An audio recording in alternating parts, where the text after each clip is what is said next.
Hello दोस्तों, दिवस second में आपका स्वागत है। आज हम लोग पढ़ेंगे संविधान संशोधन के बारे में। अब आप लोग यहाँ कहिए डायरेक्ट यहाँ से कैसे शुरू हो गया। तो एक्चुअली आपको आर्टिकल 1 से लेकर के आपको 395 यानी 395 तक जितना आपको अनुच्छेद है, जितना आर्टिकल है, ये टोटल हम लोग पढ़ेंगे। लेकिन उस पढ़ते समय बार बार ये वर्ड आएगा संविधान संशोधन के बारे में, जिसमें आपको जैसे साधारण बहुमत या आपको विशेष बहुमत या विशेष बहुमत प्लस आधे राज्यों का समर्थन या विधेयक, प्रस्ताव या बिल या एक्ट, ये जितने सारे वर्ड्स हैं ये बार बार इसमें आएगा। इसीलिए सबसे पहले मैं ये चाहता हूँ कि ये चीज़ क्लियर हो जाए, यानी ये टॉपिक क्लियर हो जाए जिसमें सारा वर्ड इसमें समाहित है। तो जब ये क्लियर हो जाएगा तो आगे जो हम लोग पढ़ेंगे आर्टिकल के बारे में, तो बार बार जो वर्ड जब यूज होगा तो समझिएगा क्लियर से पता चलते जाएगी कि कौन सी क्या चीज़ है। इसीलिए यहाँ से शुरू किया गया है। इस आपको टॉपिक के बाद फिर से आपको आर्टिकल 1 से लेकर के आपको 395 तक उसको कवर कराया जाएगा। ठीक है। साथ ही साथ मैं कहना चाहूँगा कि अगर आप चैनल को सब्सक्राइब नहीं किए हैं तो आप सब्सक्राइब जरूर कर लेंगे और आपको जरूर उसको बेल आइकन को दबा देंगे ताकि कोई वीडियो जा रहा है तो आप तक पहुँच सके। और मैं ये कहना चाहूँगा कि अगर जैसे मान लीजिए आप फ्रेशर हैं, नए से आप तैयारी कर रहे हैं, जैसे अभी आप ग्रेजुएशन पूरा किए हुए हैं या आपको इंटरमीडिएट पास हैं और आप पीसीएस की तैयारी करना चाहते हैं या आपको बिहार दरोगा तैयारी करना चाहते हैं या आपको बिहार आपको लेवल पे कोई आपको कॉम्पिटिशन तैयारी कर रहे हैं, तो आपके लिए सफिशिएंट यहाँ से आपको पूरा आपको सिलेबस कवर कराया जाएगा। तो मैं चाहूँगा कि इसे आपको चैनल से जुड़ें और आपको जो वीडियो डाला जा रहा है उस सिलेबस के हिसाब से आप उसको कवर करें और अपना बेहतर तैयारी करें और एग्जाम को क्रैक करें। तो आइए हम शुरू करते हैं आज का वीडियो, जो संविधान संशोधन के बारे में है। तो सबसे पहला मैं ये जानेंगे कि इसके पहले हम लोग एक चैप्टर पढ़े हैं, जैसे मान लीजिए कि संविधान की आपको विशेषता के बारे में। हालांकि एक चैप्टर नहीं 2-3 चैप्टर हम लोग पढ़ चुके हैं आपको पॉलिटी में, जिसमें से एक आप लोग पढ़े हैं जिसमें संविधान की विशेषताएं क्या है, यानी भारत के संविधान की विशेषताएं क्या है। उस विशेषताओं में एक हम लोग एक समझिए कि आपको पॉइंट्स पढ़े हैं कि भारत का संविधान जो है वो समझिए कि आंशिक लचीला और आंशिक कठोर है, ना ही ज़्यादा समझिए कि लचीला है ना ही ज़्यादा कठोर है। जैसे मान लीजिए कि इंग्लैंड का संविधान है, ब्रिटेन का जो संविधान है वो क्या है तो आपको आंशिक लचीला है, यानी समझिए कि वहाँ संशोधन करने के लिए बहुत आसानी पूर्वक वहाँ पे कोई भी आपको संविधान संशोधन करने का प्रावधान वहाँ पे है, यानी आसानी से संशोधन हो जाता है। लेकिन जैसे मान लीजिए कि आपको अमेरिका चले जाइए, आपको ऑस्ट्रेलिया देखिए या कनाडा देखिए, ऐसे ऐसे संघात्मक देशों में क्या होता है कि यहाँ पे आपको संविधान संशोधन करना थोड़ा कठिन है। ये तो कहीं ना कहीं भारत के संविधान बनाने वाले जो थे उन लोगों ने जैसे ब्रिटेन के संविधान में देखा है कि वहाँ आंशिक लचीला जो वहाँ पे है तो उसको लेकर के वहाँ पे कौन सा प्रॉब्लम क्रिएट होता है, या जहाँ पे कठोर नियम है वहाँ पे कौन सा प्रॉब्लम क्रिएट होता है। तो ये सारे देख करके इसका बीच का रास्ता निकाला गया और बीच का रास्ता यही है कि आपको यहाँ पे संविधान संशोधन करने की प्रक्रिया जो है ये 3 खंडों में बांट दिया गया है, यानी और बहुत आराम से भी आसानी से भी संशोधन किया जा सकता है। आप बहुत समझिए कि थोड़ा सा कठोर भी बना दिया गया, तो उसको कह सकते हैं ना ही ज़्यादा लचीला है ना ही ज़्यादा कठोर है, बीच का रास्ता अपनाया गया भारतीय संविधान में आपको संविधान संशोधन को लेकर के। तो ये सबसे पहला है, जैसे मान लीजिए ये संविधान संशोधन जो है ये कहाँ से लिया गया है। जैसे हम लोग स्रोत के बारे में पढ़ चुके हैं, यानी भारतीय संविधान के स्रोत में जो प्रावधान किन किन देशों से लिया गया है, अगर आप उसको नहीं देखे तो जरूर देखेंगे। तो उसमें बताया गया है आपकी संविधान संशोधन जो है ये आपको दक्षिण अफ्रीका से लिया गया है। यानी ये आपको संविधान संशोधन की प्रक्रिया जो है आपको कहाँ से लिया गया है, ये दक्षिण अफ्रीका से लिया गया है। इसको स्रोत में लिख सकते हैं। नेक्स्ट ये कि ये किस भाग में आता है, यानी संविधान संशोधन जो है ये किस भाग में आता है, तो 20 भाग में आता है, यानी 20वें भाग में आता है आपको कौन सा, तो संविधान संशोधन। नेक्स्ट ये है कि ये किस आर्टिकल में है, आर्टिकल अर्थात किस अनुच्छेद में है, तो 368 आर्टिकल में ये संविधान संशोधन का जिक्र किया गया है। और साथ ही साथ जैसे मान लीजिए किस भाग में, तो 20वें भाग में है। और किस देश से लिया गया है, तो किस देश से लिया गया है, तो आपको ये दक्षिण अफ्रीका के संविधान से लिया गया है। नेक्स्ट इसमें हम जानेंगे, जैसे मान लीजिए कि इसमें कुछ संशोधन इस पे भी हुए हैं। जैसे मान लीजिए सबसे पहला यानी 368 आर्टिकल जो है जिसमें संविधान संशोधन का जिक्र किया गया है, तो सबसे पहले क्या किया गया था? सबसे पहला यानी 7वां संविधान संशोधन किया गया था। किस पर? तब 368 पे पूछ सकता है क्वेश्चन में। यानी आर्टिकल 368 पे सबसे पहला संशोधन कब हुआ था? तो कब हुआ था? तो आपको 7वां संविधान संशोधन हुआ था। उसके बाद आपको जैसे मान लें कि 24वां संविधान संशोधन भी है, यानी 24वां संविधान संशोधन भी है। ये आपको किससे संबंधित है? तो आपको 368 से संबंधित है। इस संविधान संशोधन के द्वारा मतलब इस संविधान संशोधन का अधिकार जो है ये संसद को मिला है। जैसे मान लीजिए संविधान संशोधन की प्रक्रिया जो है अर्थात इस संघ को ये शक्ति दी गई है कि आप उसमें संशोधन कर सकते हैं। अर्थात इस देश में जितने सारे राज्य हैं वो राज्य संविधान का संशोधन नहीं कर सकते हैं। सिर्फ और सिर्फ ये अधिकार किसको मिला है? तो संघ को, अर्थात आपको संसद को मिला है। संसद संविधान का संशोधन कर सकती है और उस संशोधन करने की प्रक्रिया में चाहे समझिए संविधान में आपको प्रस्तावना हो या आपको उसका मौलिक अधिकार हो, हर एक चीज में आपको संसद आपको क्या कर सकते हैं? संशोधन कर सकती है।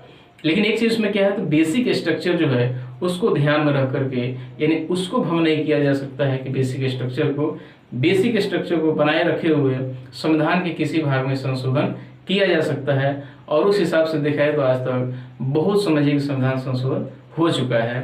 तो बस इसमें एक चीज यही याद रखना है कि संविधान संशोधन करने की शक्ति जो है वो आपको सिर्फ और सिर्फ संघ सरकार को है, किसी राज्य सरकार को नहीं है।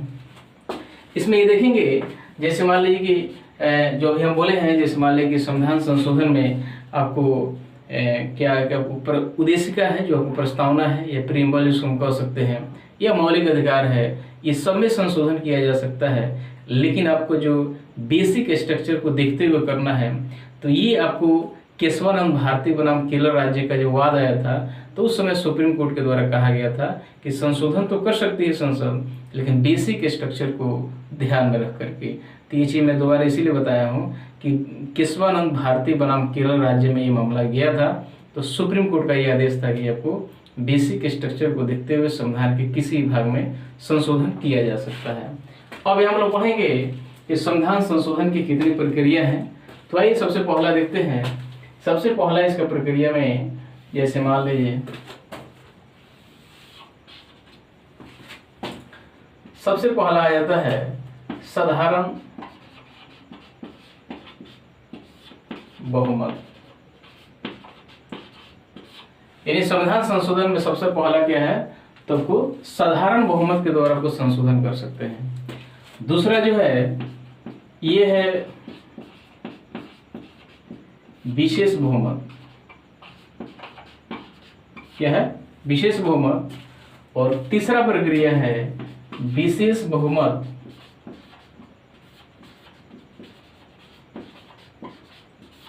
प्लस आधे राज्यों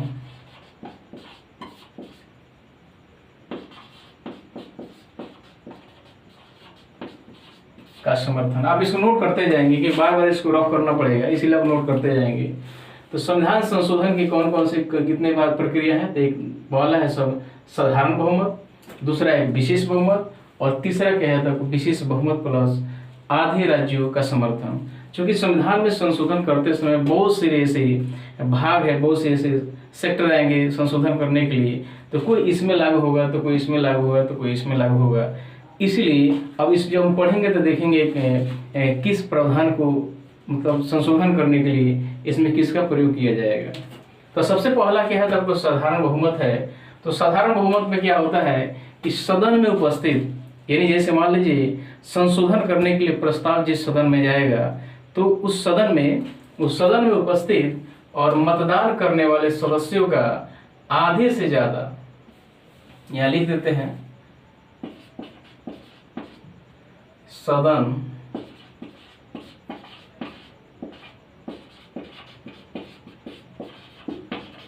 में उपस्थित एवं मतदान करने वाले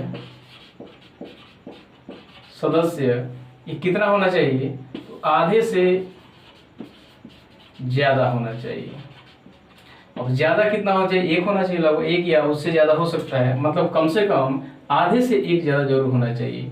यानी साधारण बहुमत के में क्या होता है कि उस सदन में उपस्थित, सबसे पहले ये दोनों सदनों से पास कराना पड़ता है। जैसे मान लीजिए प्रस्ताव को लोकसभा में गया तो वहाँ पास करके फिर राज्यसभा में जाएगा तो फिर वहाँ से पास होगा, उसके बाद राष्ट्रपति के द्वारा आपको जब सिग्नेचर होता है तो फिर आपको एक्ट बन जाता है। तो वही प्रक्रिया है यहाँ पे, जिस सदन में जाएगा तो उस सदन में उपस्थित मतदान करने वाले सदस्यों का यानी आधे से अधिक सदस्य अगर इसके पक्ष में आते हैं, उस बिल के पक्ष में आते हैं, उस विधेयक के पक्ष में आते हैं तो फिर ये पास हो जाता है। जैसे मान लीजिए अगर 100 सदस्य हैं और तो 100 सदस्य में अगर 50+1 यानी 51 सदस्य उसके पक्ष में होते हैं तो फिर यहाँ से ये पास हो जाता है। बिल्कुल इसी तरह से आपको ये पास हो जाता है, इसमें कोई ज़्यादा कठिनाई होता नहीं है। अब इसमें देखते हैं कि इसमें कौन कौन सा प्रावधान आता है जो साधारण बहुमत के द्वारा पास किया जाता है। तो सबसे पहले हम कह सकते हैं, जैसे मान लीजिए आर्टिकल 2 है, हालांकि इसको सिलसिलेवार से हर एक आर्टिकल को हम लोग पढ़ेंगे तो उसमें ज़्यादा क्लियर होगा। इसमें कहना ही चाहेंगे, जैसे मान लीजिए आर्टिकल 2 में ये प्रावधान किया गया है कि विदेशों का कुछ प्रदेश जो है, जो भारत में उसको अर्जित किया जाता है, मतलब भारत के बाहर के कुछ टुकड़े को जब आपको इंडिया में क्या उसको प्रवेश किया जाता है, जब उसको समाहित किया जाता है भारत में, तो आर्टिकल 2 के द्वारा किया जाता है। तो आर्टिकल 2 में जो प्रावधान है, या जैसे मान लीजिए भारत के कोई ऐसा राज्य है, उसके नाम में परिवर्तन करना हो, या उसके सीमा में परिवर्तन करना, उसके क्षेत्र में परिवर्तन करना हो, या नए राज्यों का गठन करना हो, तो ये सब में भी आपको साधारण बहुमत के द्वारा उसको पारित कर लिया जाता है। साथ ही साथ जैसे आपको नागरिकता संबंधी कोई प्रावधान है तो उसमें भी साधारण बहुमत के द्वारा किया जा सकता है। या किसी राज्य में जैसे मान लीजिए आपको विधान परिषद लागू कराना है, या फिर वहाँ से समापन करा देना है, उसको हटा देना है, तो ये सब प्रक्रिया के द्वारा आपको साधारण बहुमत के द्वारा भी उसको पूरा किया जाता है। या जैसे मान लीजिए राष्ट्रपति हो गए, उपराष्ट्रपति हो गए, या न्यायाधीश हो गए, उन लोग वेतन और भत्ता की जो प्रक्रिया होता है, ये सब क्या होता है तब साधारण बहुमत के द्वारा किया जाता है। और ये साधारण बहुमत हम लोग जान चुके हैं कि बस आपको सदन में उपस्थित मतदान करने वाले सदस्यों में कितना होना चाहिए, तो आधे से ज़्यादा होना चाहिए। मिनिमम कितना, तब आधे से यानी 50+1 से ही पास हो जाता है। ठीक है। विशेष बहुमत में क्या होता है, तो विशेष बहुमत में क्या होता है, तो सदन में कुल सदस्य जो है उसका बहुमत, यानी जैसे मान लीजिए सदन में जाएगा, जैसे मान लीजिए कि लोकसभा या राज्यसभा कहीं ना तो जाएगा ही, दोनों सदनों में किसी में भी पेश किया जा सकता है। तो जब वो पेश होगा उस सदन में, तो सदन में कुल सदस्य जो है उसका बहुमत प्लस उपस्थित एवं मतदान करने वाले सदस्यों का 2/3 सदन के कुल सदस्य संख्या का बहुमत तथा उपस्थित एवं मतदान करने वाले सदस्य का 2/3 होना चाहिए। क्या हुआ, यानी उस सदन में कुल सदस्य संख्या का बहुमत प्लस जो उपस्थित मतदान करने वाले सदस्यों का 2/3 होना चाहिए, यानी 2/3 से ये पास होना चाहिए। जैसे मान लीजिए अगर आपको जैसे 300 मेंबर हैं और क्या करते हैं, तो आपको वोटिंग करते हैं, तो उसका 2/3 कितना होता है, तो भाग देंगे तो कितना हो जाएगा, 100 × 2 बराबर 200 मेंबर जो है इसके पक्ष में आना चाहिए। ये निश्चित नहीं, ऐसे उदाहरण बताए हैं, ये तो समझिए कि मेंबर बहुत ज़्यादा होगा, लेकिन उदाहरण में आपको बताया है कि ऐसे होता है। तो विशेष बहुमत में क्या होता है, यानी सदन के कुल सदस्यों का बहुमत प्लस जो होता है उपस्थित एवं मतदान करने वाले सदस्यों का क्या होता है, आपको 2/3 यानी 2/3 से पास होना चाहिए।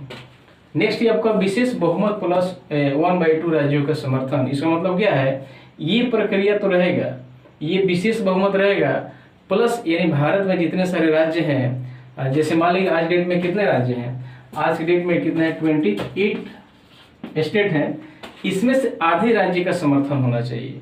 मतलब आधे राज्य का समर्थन कैसे होना चाहिए, क्योंकि हर एक राज्य में क्या है, उसमें विधानसभा है और विधान परिषद है। तो सॉरी, विधानसभा विधान परिषद किसी किसी में, सब में तो विधान परिषद नहीं है, लेकिन जहाँ पे विधान परिषद है वहाँ विधानसभा प्लस विधान परिषद दोनों से ये पास होना चाहिए। और ये किस तरह से पास होगा, तो साधारण बहुमत के द्वारा पास होना चाहिए। जैसे मान लीजिए किसी एक राज्य, जैसे बिहार ही ले लीजिए, तो बिहार में साधारण बहुमत से वो पास हो जाना चाहिए विधानसभा और विधान परिषद में, तो फिर इसको यहाँ से ये मान लिया जाएगा। इसी तरह से हर एक राज्यों में, अर्थात कितना, ये 28 का आधा कितना हो जाएगा, तो 14, यानी 14 या उससे अधिक राज्यों में ये साधारण बहुमत से ये पास होना चाहिए, जिसका जो कि आपको टोटल आपको भारत का 28 में से 14 पास होना चाहिए, इससे थोड़ा सा ज़्यादा। बस इतना याद रखना है कि राज्यों का समर्थन है, अर्थात यहाँ पास करने की प्रक्रिया जो है ये आपको किसका होगा, तो इसका होगा किसका, तो आपको साधारण बहुमत के द्वारा, यानी राज्यों का समर्थन साधारण बहुमत के द्वारा उसको पास कराया जाएगा। तो इतना चीज क्लियर हो गया। अब इसमें क्या होता है, इसे विशेष बहुमत मतलब आधे राज्यों का समर्थन में क्या होता है, तो जैसे मतलब राष्ट्रपति का निर्वाचन हो रहा है, क्या जैसे राष्ट्रपति का निर्वाचन या उसका रीति जो है ये बनाने की प्रक्रिया जो है विशेष बहुमत प्लस आधे राज्यों का समर्थन उसमें होना चाहिए। साथ ही साथ देखेंगे, जैसे मान लीजिए संघ एवं राज्य में कार्यपालिका की शक्ति का विस्तार करना है, क्या जैसे संघ एवं राज्य में कार्यपालिका की शक्ति का अगर विस्तार करना है, तो विस्तार करने का प्रावधान जो है, जो संशोधन जो किया जाता है, वो विशेष बहुमत प्लस आधे राज्यों का समर्थन उसमें होना चाहिए। नेक्स्ट में है, जैसे मान लीजिए यूनियन टेरिटरीज है, जैसे मान लीजिए संशासित क्षेत्र जो है वहाँ पे हाईकोर्ट का निर्माण किया जा रहा है अगर वहाँ पे, तो आपको विशेष बहुमत प्लस आधे राज्यों के समर्थन के द्वारा उसको पास किया जाता है। नेक्स्ट में है, जैसे मान लीजिए किसी स्टेट में क्या हाईकोर्ट बनाया जाता है, तो वो भी प्रक्रिया जो है किसके द्वारा, तो विशेष बहुमत प्लस आधे राज्यों के समर्थन के द्वारा वो किया जाता है। नेक्स्ट में जैसे देखेंगे, जैसे 7वीं अनुसूची में संघ सूची, राज्य सूची और समवर्ती सूची जो दिया गया है, जो भारत में विषयों को बांट दिया गया है कि संघ किस पे काम करेगा, राज्य किस पे काम करेगा, और वो कौन सा विषय जो दोनों काम करेगा। तो ये बंटवारा, जो शक्तियों का जो बंटवारा हुआ था, उस पर भी अगर उसमें संशोधन किया जा रहा है अगर, तो संशोधन करने की प्रक्रिया विशेष बहुमत प्लस आधे राज्यों का समर्थन होगा। तो ये दो चीज तो क्लियर हो गया, और ये दो चीज के अलावा जो बच गया वो आपको विशेष बहुमत के द्वारा संशोधन किया जाता है। एक बार और इसको देख लेंगे। साधारण बहुमत में क्या है, एकदम इजी है, इसमें उपस्थित या मतदान करने वाले सदस्यों में आपको क्या आधे से ज्यादा होना चाहिए, यानी 50+1 होना चाहिए। विशेष बहुमत में क्या है, यानी उस सदन में जब पास किया जाएगा, पेश किया जाएगा, तो उस सदन के कुल सदस्य संख्या का बहुमत, साथ ही साथ समझिए कि उसमें उपस्थित मतदान करने वाले सदस्यों का कितना, तो 2/3 से पास होना चाहिए। और विशेष बहुमत प्लस आधे राज्यों के समर्थन में ये विशेष बहुमत की प्रक्रिया और प्लस आधे राज्यों का समर्थन होना चाहिए। ठीक है, अब इसमें कौन कौन सा काम आ गया, जैसे मतलब राष्ट्रपति का निर्वाचन या उसका रीति जो नियम है उसमें संशोधन करना हो तो इसी के द्वारा आएगा। या जैसे मान लीजिए कितना, जैसे संघ में या राज्य में कार्यपालिका की शक्ति को बढ़ाना है, विस्तार करना है, तो भी इसके द्वारा आपको किसके विशेष बहुमत प्लस आधे राज्यों के द्वारा किया जाएगा। या यूनियन टेरिटरीज है या आपका स्टेट है, उसमें हाईकोर्ट की व्यवस्था करना है या उसमें कुछ संशोधन करना है, तो इसके द्वारा आपको विशेष बहुमत प्लस आधे राज्यों के द्वारा किया जाएगा। अब विशेष बहुमत आधे राज्यों को मतलब इतना समझ जाएगा आप लोग कि भारत में जैसे 28 राज्य है, उसमें से 14 राज्य में पास हो जाना चाहिए, यानी 14 राज्य इसके समर्थन में आ जाना चाहिए। और वो कैसे आएगा, तो आपको साधारण बहुमत से। नेक्स्ट इसमें हम नहीं देखे हैं, जैसे 7वीं सूची में जो दिया गया, उन सूची में संघ, राज्य और समवर्ती, उसमें भी और कुछ संशोधन करना है तो आपको विशेष बहुमत प्लस आधे से अधिक, आधे राज्यों से अधिक इसमें, या आधे राज्य का ही आधे राज्यों का समर्थन उसमें चाहिए। अब इसमें एक और चीज देखेंगे, जैसे मान लीजिए संविधान संशोधन है और ये आर्टिकल किस में आता है, 368 की जहां तक बात आती है, तो ये 368 आर्टिकल जो है इसमें ये केवल आपको विशेष बहुमत और विशेष बहुमत प्लस आधे राज्यों का समर्थन, यही संशोधन इसमें आता है। एक बार और देखिएगा, संशोधन 3 प्रकार से हो रहा है, लेकिन संविधान संशोधन जो दक्षिण अफ्रीका से जो लिया गया है, जो आर्टिकल 368 में, तो आर्टिकल 368 में जो संविधान संशोधन की प्रक्रिया जो दी गई है, उसमें सिर्फ और सिर्फ विशेष बहुमत और विशेष बहुमत प्लस आधे राज्यों के समर्थन का ही उसमें प्रावधान है। ये आपको साधारण बहुमत जो है ये 368 से बाहर है। जैसे मान लीजिए किसी राज्य को बनाया जा रहा है या परिवर्तन किया जा रहा है या उसमें नाम में या क्षेत्र में परिवर्तन जो हो रहा है या और सारे जैसे बताए आपको नागरिकता से संबंधित बताए हैं, ये जितना सारा चीज़ है ये आपको 368 के अधीन ही नहीं आता है, याद रखिएगा आप लोग। यानी आपको आर्टिकल 368 जो है आपको संविधान संशोधन की प्रक्रिया, इसमें इसको नहीं लिया जाता है। इसमें क्या लिया जाता है? तो विशेष बहुमत प्लस विशेष बहुमत और आधे राज्यों का समर्थन, यही दो चीज इसमें लिया जाता है, याद रखिएगा आप लोग। संविधान संशोधन जब होता है तो उसको टोटली जो काउंट किया जाता है तो संविधान संशोधन की काउंट बस इसी दो से किया जाता है। साधारण बहुमत से जो संशोधन किया जाता है ये टोटल काउंट में इसको नहीं लिया जाता है। किसको? तो साधारण बहुमत को। ऐसे याद रखना चाहिए। क्या हुआ? तो 368 में संविधान संशोधन जो होता है इसमें दो ही का प्रावधान है, ये इससे बाहर है। साधारण बहुमत से जो भी संशोधन होता है ये कुल संविधान संशोधन की लिस्ट में जो है ये नहीं आता है, ये बस यही दो ही आता है। ठीक है, अब आगे देखिए। जैसे मान लीजिए इसमें हम लोग जानेंगे, जैसे मान लीजिए कि इसमें जो आपको विधेयक पेश किया जाएगा, जैसे मान लीजिए इसमें विधेयक पेश किया जा रहा है, तो जब इसमें विधेयक को जब पेश किया जाएगा तो जैसे मान लीजिए कि लोकसभा में पेश किया जाए तो वहाँ से पास हो जाता है, और फिर उसके बाद क्या होता है कि जब राज्यसभा में जाता है तो लोकसभा में पास हो जाता है और राज्यसभा में जब जाता है तो वहाँ पे पास नहीं होता है, तो फिर वहीं पे विधेयक जो है यहाँ पे वो समाप्त हो जाता है, वहाँ से आगे नहीं बढ़ता है। ये याद रखिएगा हम लोग। जो विशेष बहुमत प्लस विशेष बहुमत प्लस आधे राज्यों का समर्थन, अर्थात आपको 368 के द्वारा जो संशोधन होता है, तो नहीं तो लोकसभा में जाएगा नहीं तो राज्यसभा में जाएगा पहले, तो जिस भी सदन में जाता है वहाँ से पास होकर जब दूसरे सदन में जाता है तो वहाँ उसको पास नहीं किया जाता है तो फिर विधेयक को निरस्त कर दिया जाता है, वो समाप्त हो जाता है वहीं पे। ठीक है, लेकिन साधारण बहुमत में क्या है, इसमें ऐसा जैसे मान लीजिए गतिरोध हो गया दोनों सदनों में, तो वहाँ पे एक और प्रावधान है कि वहाँ पे आपको संयुक्त अधिवेशन बुलाया जाता है। किसके द्वारा? तो राष्ट्रपति के द्वारा। याद रखिएगा, संयुक्त अधिवेशन की प्रक्रिया जो है वो सिर्फ और सिर्फ साधारण बहुमत में ही किया जाता है, ये दोनों पे नहीं किया जाता है।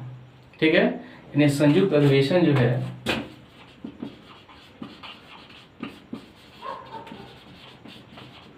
संयुक्त अधिवेशन की प्रक्रिया कब होती है? जब दोनों राज्यों में विवाद की स्थिति आ जाती है, यानी सहमति नहीं बनती है, तो उस स्थिति में संयुक्त अधिवेशन बुलाया जाता है। और ये किसके द्वारा बुलाया जाता है? तो राष्ट्रपति के द्वारा बुलाया जाता है। इसके द्वारा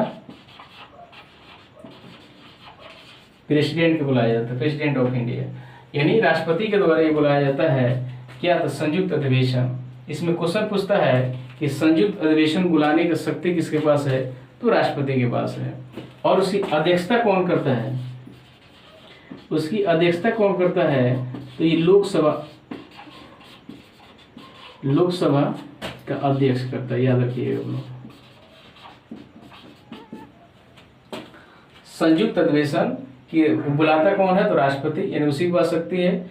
इसकी अध्यक्षता कौन करता है? तब लोकसभा अध्यक्ष। एक और क्वेश्चन पूछ देगा कि उसको संबोधित कौन करता है, उस सभा को संबोधित कौन करता है, यानी संयुक्त अधिवेशन को संबोधित कौन करता है? तो वो करता है प्रेसिडेंट। ये तीन क्वेश्चन यह बनता है। संयुक्त अधिवेशन किस पे होता है? तब साधारण बहुमत पे होता है। कौन बुलाता है? तो राष्ट्रपति। उसकी अध्यक्षता कौन करता है? तो लोकसभा अध्यक्ष। और फिर उसके बाद आपको इस संयुक्त अधिवेशन को संबोधित कौन करता है, ये क्वेश्चन आता है बार बार। संबोधित कौन करता है? तो राष्ट्रपति। तो यहाँ राष्ट्रपति का दो काम हो गया, एक संबोधन भी करना और उसका अधिवेशन यानी बुलाने का सकते भी। और अध्यक्षता कौन करता है? तब को लोकसभा के अध्यक्ष यानी स्पीकर ऑफ लोकसभा। ठीक है, फिर इसमें ये देखेंगे, जैसे मान लीजिए कि एक चीज हम लोग पढ़ेंगे विधेयक, फिर उसके बाद विधेयक के बाद जैसे विधेयक, और फिर उसके बाद आपको फिर कब एक्ट कैसे बन जाता है उसको हम लोग देखेंगे। जैसे मान लीजिए कोई भी आपको बिल जब आता है, यानी आपको विधेयक जो आता है, वो कहाँ पे सबसे पहले वो राष्ट्रपति से आपको मतलब आपको परमिशन लेने से पहले ही उसमें क्या है पेश किया जाता है। जैसे लोकसभा में पेश किया जाता है, फिर वहाँ से पास होता है, राज्यसभा में जाता है, फिर वहाँ पास होता है, फिर पास होने के बाद आपको राष्ट्रपति के पास जब जाएगा तो राष्ट्रपति के सिग्नेचर के बाद वो क्या होता है, फिर वहाँ से वो विधेयक से एक्ट बन जाता है। आपको विधेयक उसमें पेश किया जाता है दोनों सदन में से किसी एक में, और ये आपको कहा जाता है लोकसभा या राज्यसभा, दोनों में किसी एक में जाता है। यानी लोकसभा में जाएगा तो वहाँ पास होता है, राज्यसभा में जाएगा, या राज्यसभा में जाएगा तो यहाँ पास होकर लोकसभा में जाएगा। दोनों पास होने के बाद कहा जाता है फिर आपको प्रेसिडेंट के पास जाता है,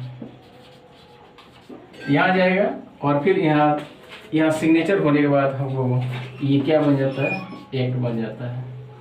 लेकिन वही आपको विशेष बहुमत प्लस आधे राज्यों की जहाँ तक बात आती है तो इसमें यानी लोकसभा में पास होगा, फिर राज्यसभा में पास होगा, साथ ही साथ समझिए कि आधे राज्यों का समर्थन जो उसमें मिल जाएगा तब आपको राष्ट्रपति के पास जाएगा।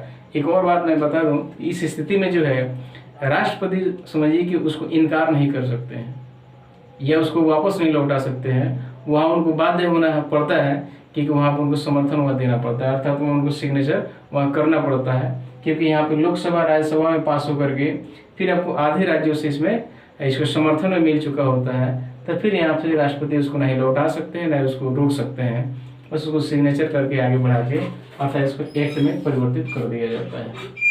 ठीक है, तो एक चीज़ देख लीजिएगा आप लोग कि 368 के कौन कौन अंदर आता है, तो विशेष बहुमत प्लस आधे राज्यों का समर्थन, यानी इसमें ये चीज़ नहीं आता है। अगले लेक्चर में हम लोग पढ़ेंगे आर्टिकल 1 से आपको 395 एंड 395 जो अनुच्छेद है, टोटल हम लोग अनुच्छेद को अलग अलग लेक्चर में उसको पढ़ते जाएंगे।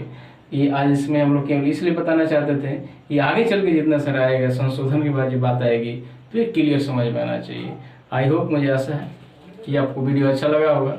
अच्छा लगा है तो आपको इसको जरूर सब्सक्राइब करेंगे और आपको शेयर करेंगे और नए दोस्तों जरूर जोड़ने की कोशिश करेंगे आप लोग।